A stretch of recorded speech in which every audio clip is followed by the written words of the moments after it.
The galaxy loved order. Not peace, order.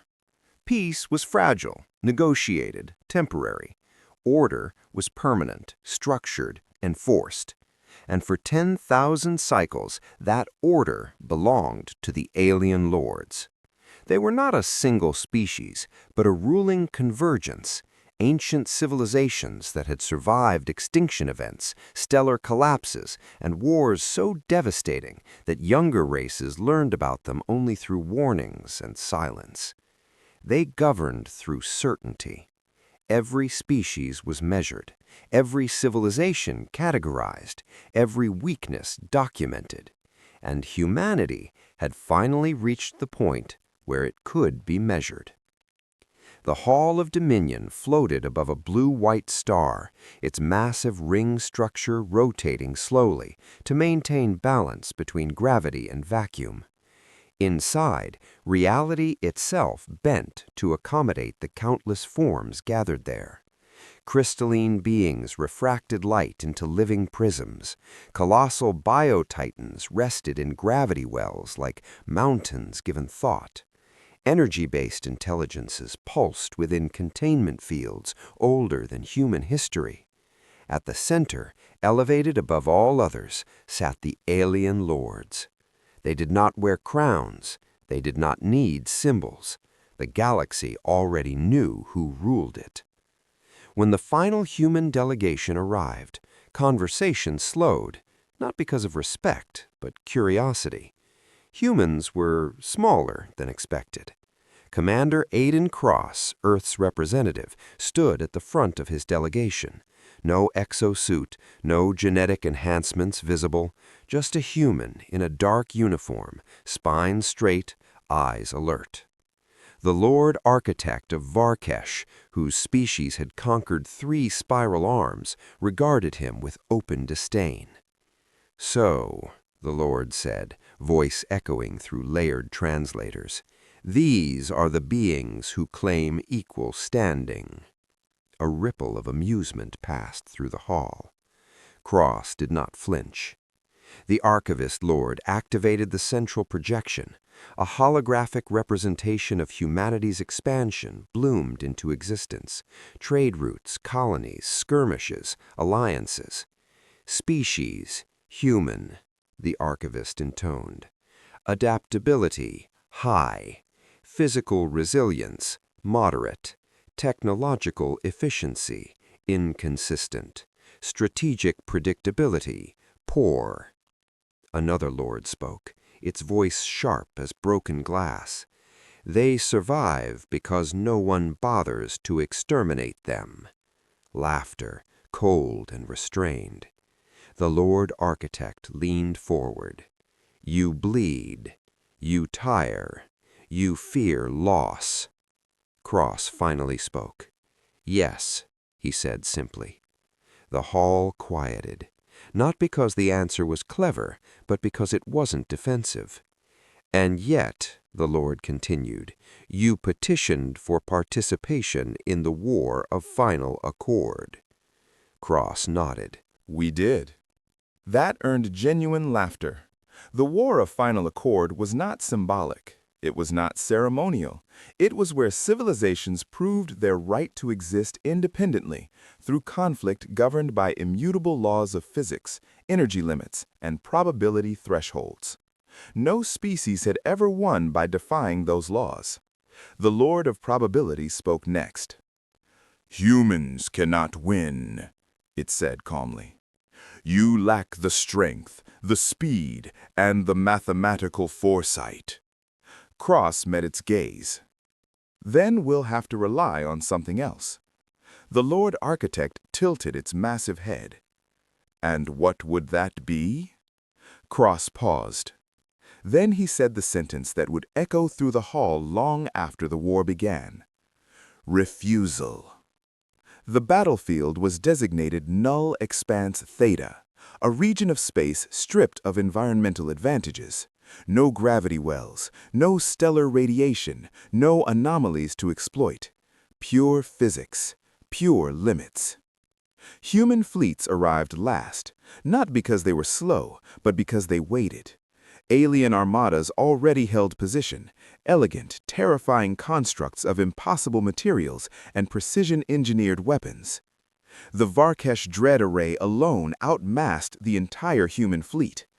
Alien lords observed from afar, confident. "This will be brief," one said. Human Admiral Elena Ward stood on the bridge of the flagship Resolve, staring at the tactical display. Every projection said the same thing. They would lose. Not eventually, quickly. A junior officer swallowed. "Admiral, simulations give us a 0.03% chance of survival." Ward nodded. "Sounds about right." He hesitated. "Then why are we here?" Ward turned to face the crew.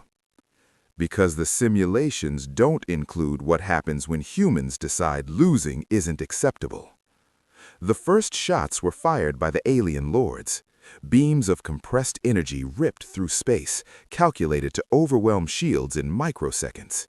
Human ships scattered, not randomly, but not predictably either. Alien targeting systems hesitated. "That formation is inefficient," an alien tactician observed. "It makes no sense," another added. Then the first human ship detonated. Silence followed. On the Resolve, no one cheered, no one flinched. Ward closed her eyes for half a second. Then she gave the order. "Execute Phase 1." Across the battlefield, something strange happened. Human ships did not retreat. They accelerated, straight into fire.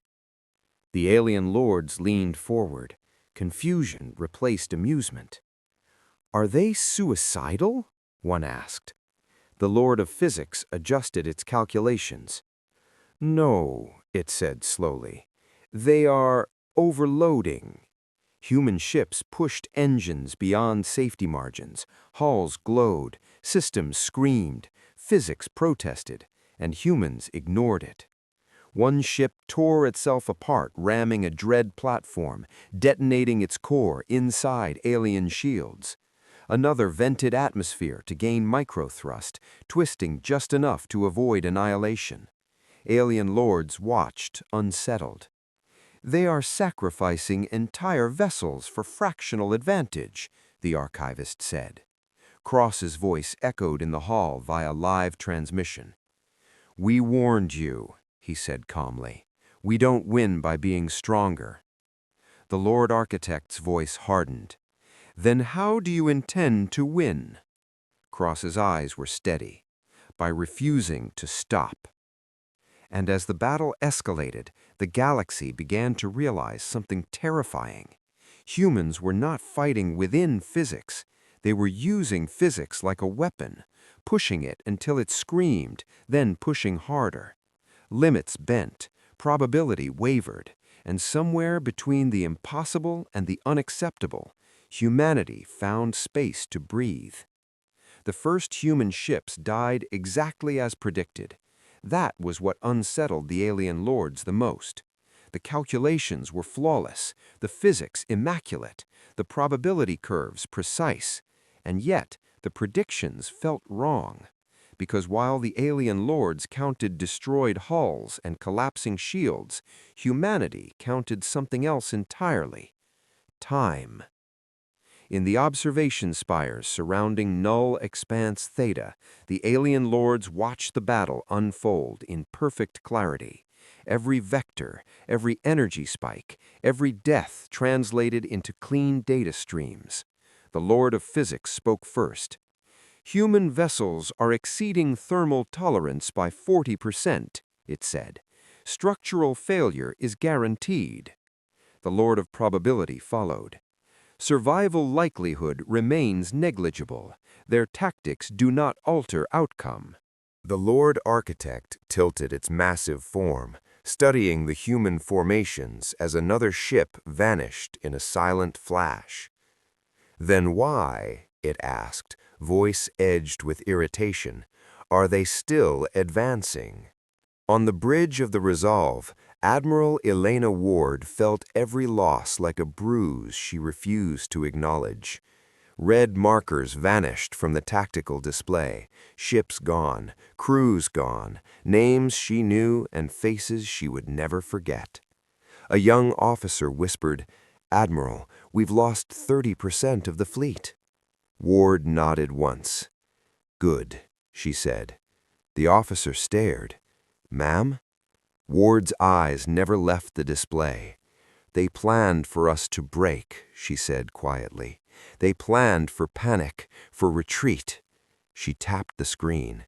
"They did not plan for us to linger." The communications officer swallowed. "Phase 1 casualties exceed projections." Ward turned. "And yet," she said, "we're still here." She leaned closer.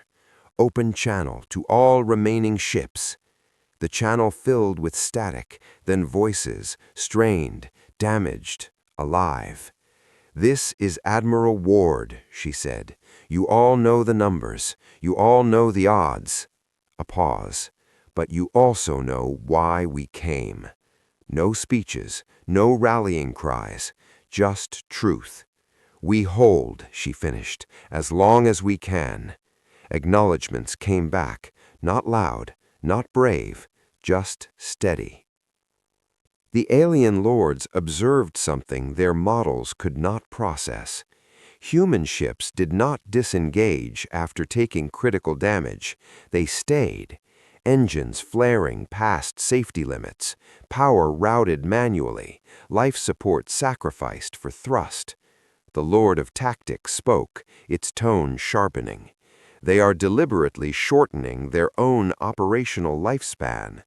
The archivist Lord responded, "They are converting time into damage." The Lord Architect stiffened. "That is not efficiency," it said. "No," the archivist replied slowly. "It is leverage." A human destroyer, hull breached and bleeding atmosphere, drifted directly into the path of an alien energy lance. Instead of evading, it fired its engines one final time. The collision detonated both ships. Shock waves rippled through the expanse. Alien formations staggered just slightly. The Lords felt it. A minor disruption, but disruption nonetheless. "That maneuver was statistically irrational," the Lord of Probability said. "And yet," the Lord Architect replied, "it forced recalculation." Another human ship followed, then another. Not chaos, pattern. Human vessels weren't throwing themselves away randomly.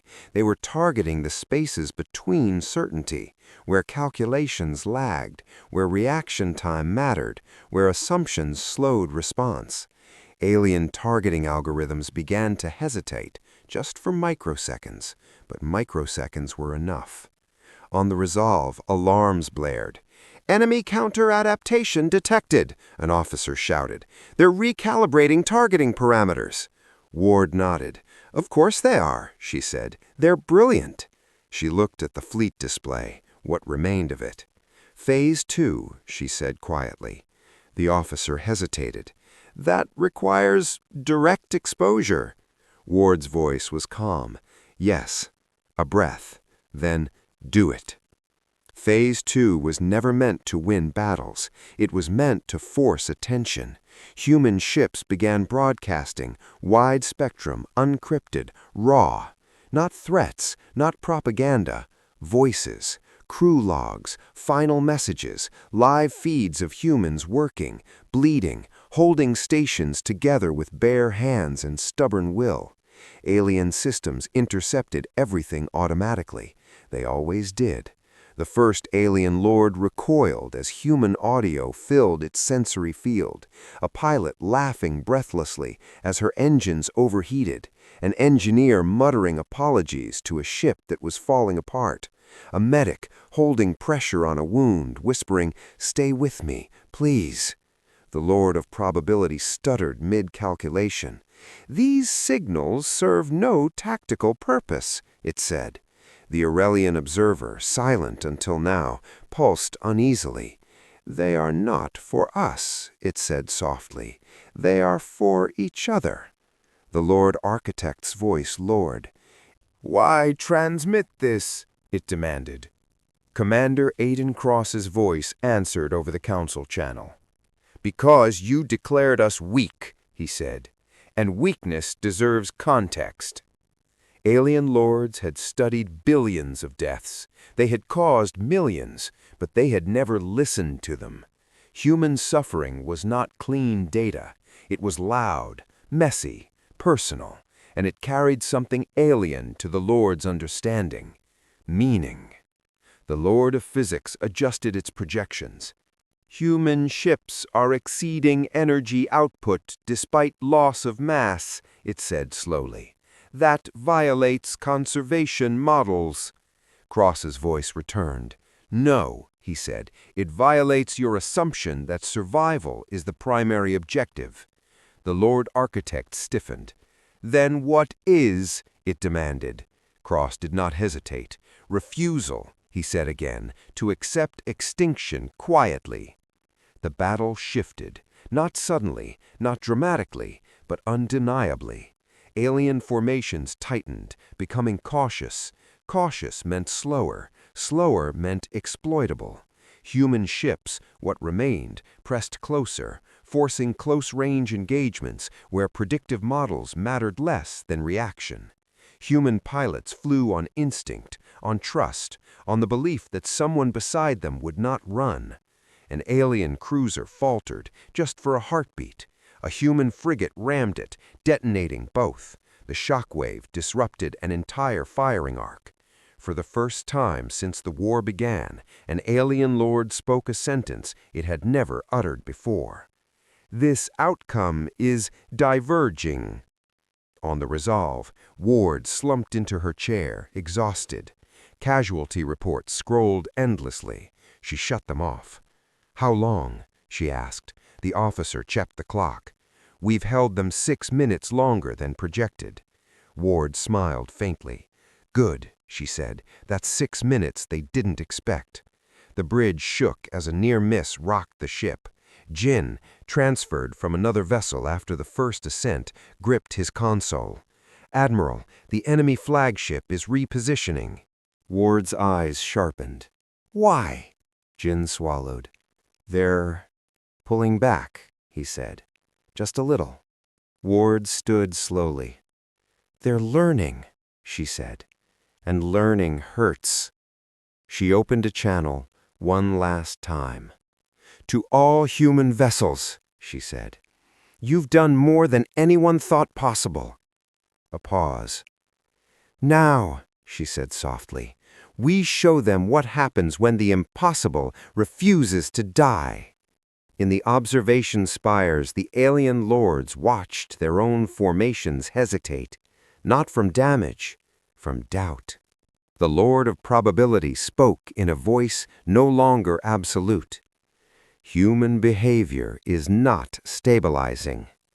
The Lord Architect answered quietly. "No," it said, "it is enduring." And for the first time the Lords considered a terrifying possibility, that weakness, properly wielded, might be stronger than perfection. The alien lords had always believed the universe was loyal. Not to them personally, physics did not care about crowns, but loyal to its own consistency, loyal to numbers, loyal to certainty, loyal to the kind of clean equations that let empires sleep at night. That loyalty was the foundation of their rule. If reality was fixed, then power could be planned. If power could be planned, then rebellion could be predicted. And if rebellion could be predicted, it could be erased. That was the promise the alien lords had lived by for 10,000 cycles. Then a species that still wrote poems about the sky arrived in their war, and the promise began to rot. In the observation spires over null expanse theta, the Lord of Probability ran the models again, and again, and again. Each time the result should have settled back into the inevitable conclusion. Humanity collapses, the Lords remain, but the curve refused to stabilize. The Lord's voice, once calm and absolute, became tight. Human outcome variance is increasing. The Lord Architect responded, low and displeased. Increasing how? The probability Lord hesitated, as if the concept itself offended its structure. By impossible margins, it admitted. The Lord of Physics pulsed with irritation. Then your inputs are corrupted. They are not. Humans are. The words landed wrong in the spire. Corruption implied error. Humans were not error. They were behavior. And behavior was becoming a force the Lords could no longer compress into clean lines. On the bridge of the Resolve, Admiral Elena Ward watched the battlefield tighten. Alien formations had shifted from confident arcs into defensive lattices. Their movements were still graceful, still efficient, but there was caution now. Ward could feel it like a change in wind. "They're protecting their flagship," Jin said, voice strained. "They're drawing their center back." Ward nodded slowly. "Because they finally noticed something," she murmured. The comms officer looked up. "What?" Ward's eyes narrowed. "That we're not trying to beat them ship for ship," she said. "We're trying to move the war somewhere their math can't follow." Rafi Malek's voice came through from engineering, hoarse with fatigue. "Admiral, we're running on patched conduits and faith. We keep pushing, we'll blow half the grid." Ward didn't hesitate. "Hold as long as you can," she said. "If we break with purpose." A pause. Then Rafi answered quietly. "Understood." Ward looked at the tactical display again. Phase 3 was coming, and it was the one she'd sworn she'd never order. Not because it was cruel, because it was honest about what war demanded when the enemy was perfect. Across the fleet, human ships were bleeding. Some limped on one thruster, some had no thrusters at all, just momentum and stubbornness. Some were filled with smoke, with patched suits and hands taped around broken tools. And still they drifted forward, stubborn as a sunrise. The alien lords did not understand that part. They understood bravery. They understood sacrifice. They understood fanaticism. But this wasn't any of those. This was something quieter, harder, more terrifying. This was continuation. Not because they thought they would win, because stopping would mean agreeing with the Lords. The Lord Architect watched the human fleet fragment, recombine, and fragment again. "Why don't they retreat?" it asked, tone sharper now. "Why do they not preserve what remains?" The Archivist Lord answered slowly. "Humans do not measure survival the way we do." The Lord Architect's eyes narrowed. "Explain?" The Archivist pulsed, sifting through intercepted human broadcasts, voices, logs, fragments of grief and determination. "They measure survival," it said, "by what continues after them." The Lord Architect stiffened, as if the concept tasted wrong. "That is not survival," it said. The Archivist's voice softened, almost unwilling. "It is their version of it." On the Resolve, Ward opened a secure channel. Only a handful of ships answered, not because others refused, because they were gone. "Phase 3 teams," Ward said. "Sound off." One by one, names responded. Captain Marisol Chen of the frigate Hearthline, Commander Tomas Vale of the corvette Lancer, Chief Technician Hannah Ruiz, now back on duty after Section C on the damaged support ship Keystone, and others, small ships, fast ships, ships that could get close. Ward's throat tightened. "You all know what Phase 3 is," she said. Silence. Then Captain Chen answered, voice steady. "We volunteered, Admiral." Ward closed her eyes for half a breath. "You don't have to," she said quietly. "We do," Chen replied. Ward opened her eyes. "This won't be remembered as victory if we fail," Ward warned. It'll be remembered as a footnote, a stupid species that burned itself out. Commander Vale laughed once, soft. "Admiral," he said, "humans have been dying for causes that never get remembered since we learned how to stand." Ward swallowed. Hannah Ruiz's voice cut in, calm and warm. "Just tell us where to aim," she said. Ward stared at the alien flagship's glowing marker, and then she said the words that turned refusal into a weapon. "Straight through the center, close enough that their math can't breathe." Phase 3 began with quiet movement. No dramatic acceleration, no heroic music, no bright speeches broadcast to the galaxy. Just a handful of human ships sliding out of formation like knives leaving a sleeve. The alien lords noticed instantly. Targeting systems swung toward them. The Lord of Tactics spoke sharp. "Interception required. They are attempting a penetration run." The Lord Architect leaned forward. "With what? They lack mass. They lack shielding. They lack reason," the Virex delegate hissed, watching the run begin. "They will die." The Lord of Probability ran the numbers and froze. Its voice, when it spoke, was smaller. "Correct," it said, "but they will also reach." On the hearthline, Captain Marisol Chen gripped her command rail, eyes bright with strain. "Engines," she ordered. "Overburn." Her engineer hesitated. "Captain, I know," she said. "Do it anyway." The ship surged. Alarms flared. Heat climbed. On the Lancer, Commander Vale did the same. On the Keystone, Hannah Ruiz rerouted life support into thrust. Crew shouted, systems screamed, and the run accelerated. Alien beams lanced toward them, perfectly calculated arcs meant to eliminate with minimal waste.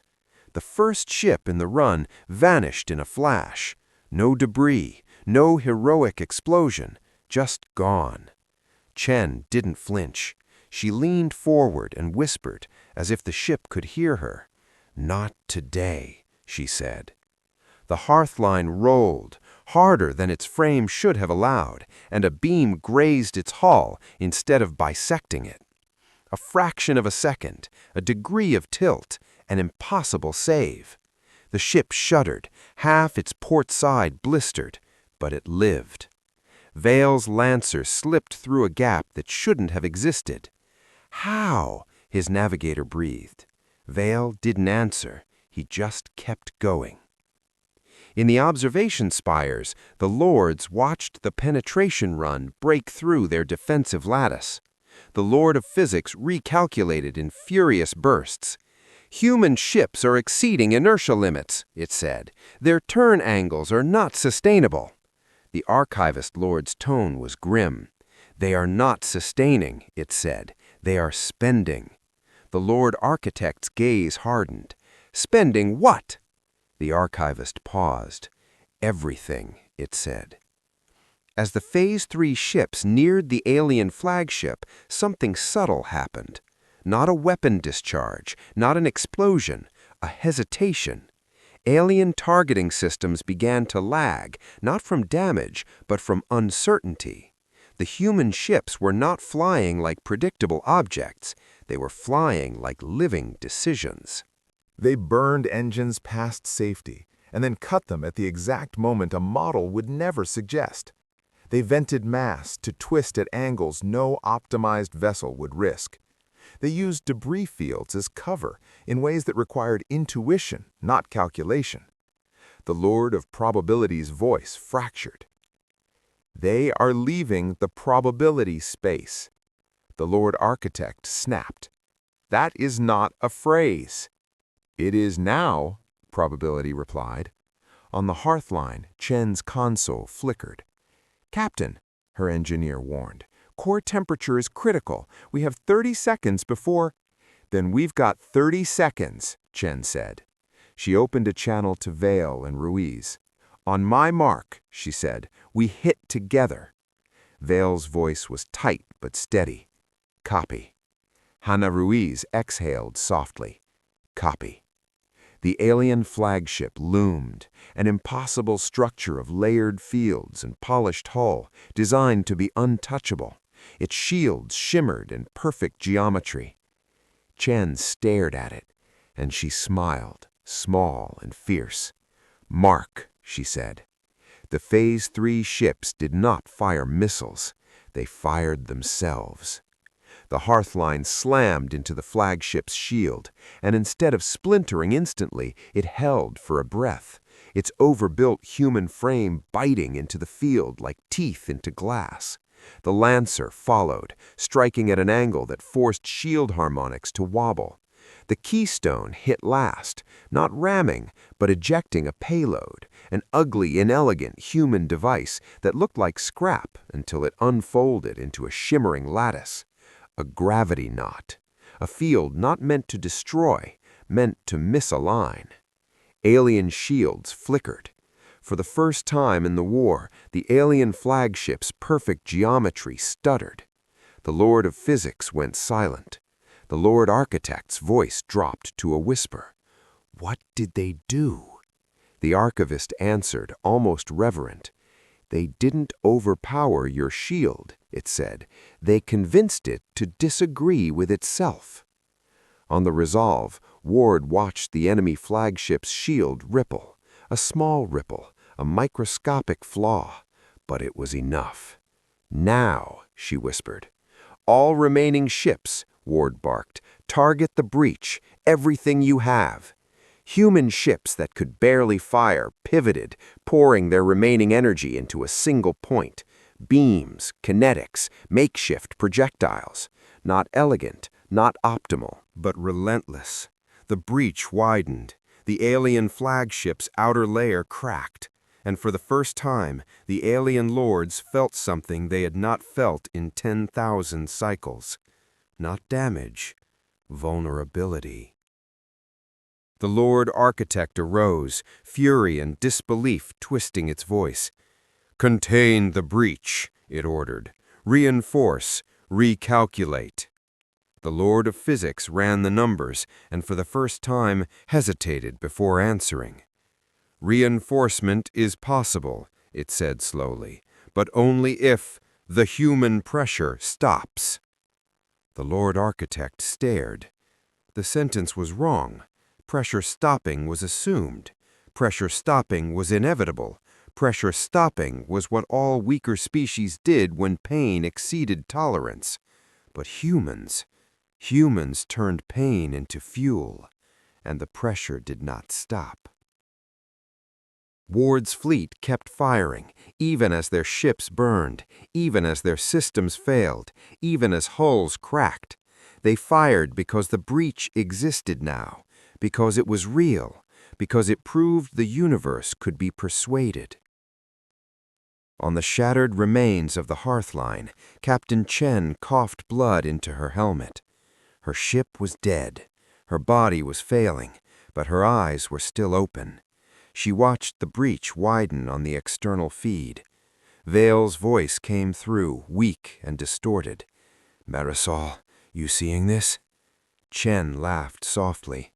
"Yeah," she rasped. "We did it." Hana Ruiz's voice joined, softer. "We made them blink," she said. Chen's breathing grew shallow. "I always wondered," she whispered, almost to herself, "what it would feel like to push the universe and have it move." Vale didn't answer immediately. Then he said, quietly, "It feels like being human." In the observation spires, the Lord of Probability spoke again, and its voice was different now, no longer a ruler's certainty, but a witness's awe. "Human victory probability has risen above zero." The Lord Architect stood frozen. "That cannot be," it whispered. The Archivist Lord replied with the heaviest truth in the chamber. "It can," it said, "because they are not winning by being stronger."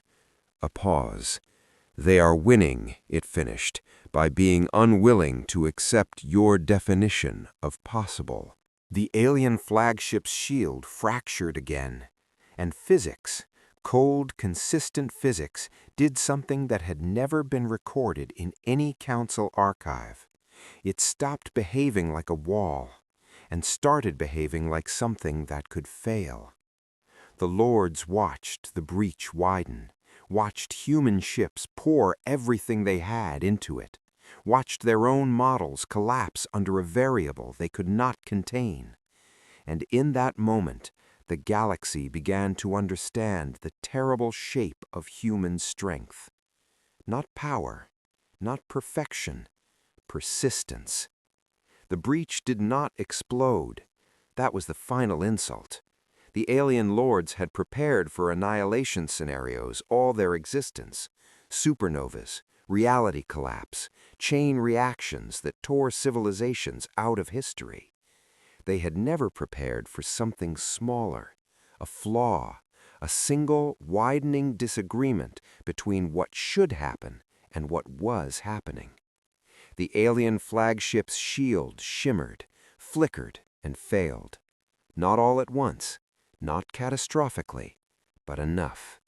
And in a war built on certainty, enough was fatal.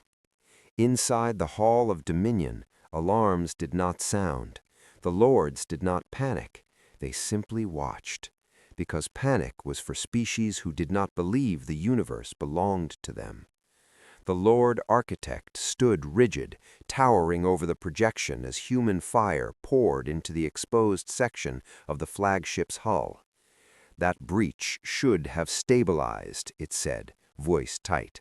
Our systems are superior. The Lord of Physics responded slowly. They are, it said, under normal strain. The Lord of Probability flickered, its calculations collapsing in real time.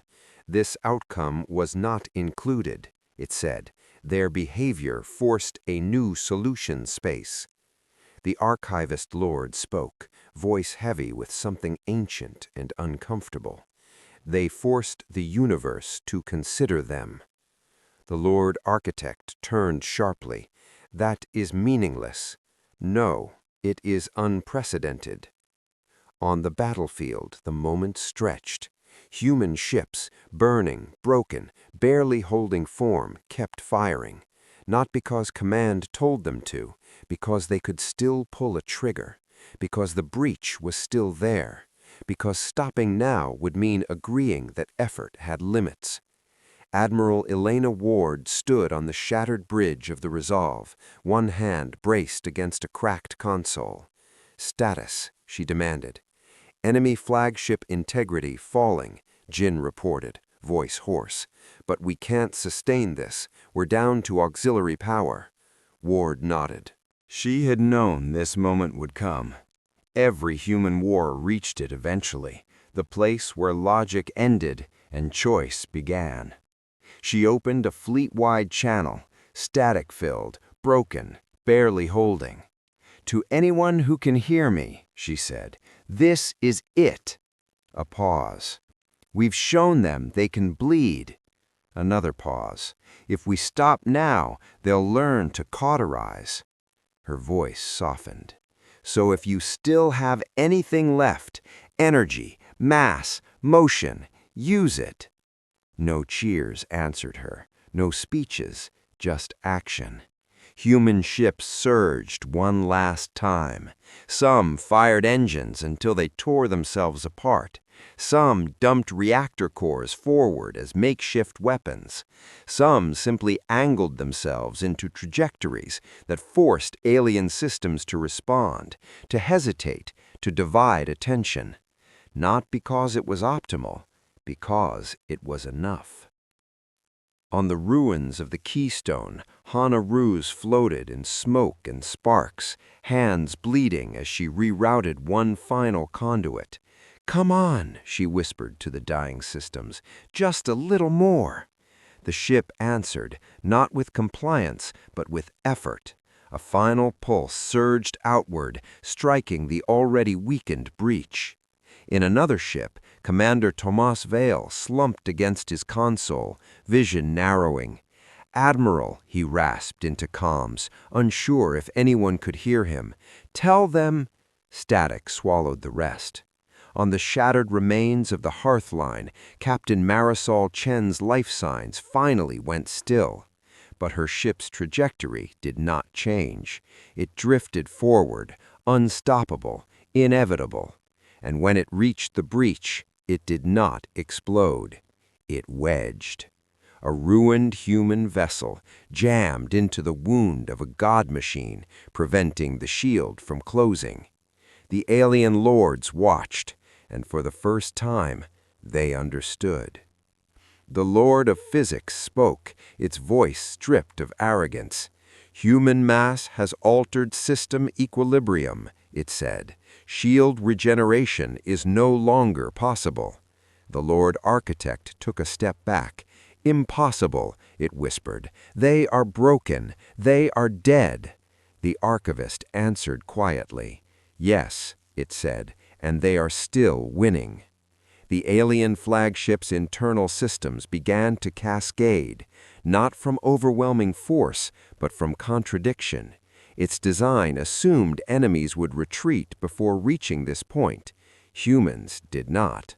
Its systems assumed attackers would value survival. Humans did not. Its physics assumed limits were obeyed. Humans negotiated. The breach widened. Structural supports failed, and then, at last, there was an explosion. Not outward, inward. The flagship collapsed into itself, its vast mass folding under stresses it had never been designed to endure. The heart of the alien lord's war engine went dark. Silence fell across null expanse Theta. Not the silence of victory, the silence of realization. Human ships drifted, what remained of them, scarred, broken, alive. The alien armada began to withdraw, not tactically, instinctively. In the observation spires, no one spoke. The lords did not cheer, they did not rage, they simply stared at a truth that could not be recalculated away. The Lord of Probability broke the silence. Human victory probability is now absolute. The Lord Architect closed its eyes. "When did this happen?" it asked. The archivist answered with devastating clarity. "When they decided losing was not an option you could impose." On the Resolve, emergency lights flickered as systems powered down one by one. Ward sank into her chair, exhausted beyond words. "Status," she whispered. Jin checked his console, hands shaking. "We're alive," he said. "Barely." Ward nodded. She opened a channel to Commander Aiden Cross. "It's done?" she said. Cross's voice came back, quiet, heavy. "Yes," he said. "I see it." A pause. "What do we tell them?" Ward asked. Cross did not answer immediately.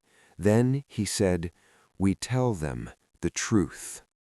In the Hall of Dominion, Commander Aiden Cross stood once more before the alien lords. The chamber felt different now, smaller, less certain. "You declared us weak," Cross said calmly. "You were right." The lords did not interrupt. "We are weaker than you in strength, in numbers, in certainty." He looked around the chamber, but weakness does not mean obedience. The Lord Architect's voice was quiet. "What are you then?" Cross met its gaze. "We are the species that looks at an impossible equation," he said, "and refuses to stop working just because the answer says 0. Silence followed. Then the archivist lord spoke. "Humanity has defied physics to win, not by breaking its laws, but by exposing their assumptions." The Lord Architect bowed its massive head, a gesture no human had ever received. And across the galaxy, a single truth spread faster than any fleet. that the universe was not ruled by those who understood it best, but by those who refused to let its limits decide their worth. And for the first time, the galaxy understood what it truly meant to be human. If this story moved you, subscribe for more human stories from the stars.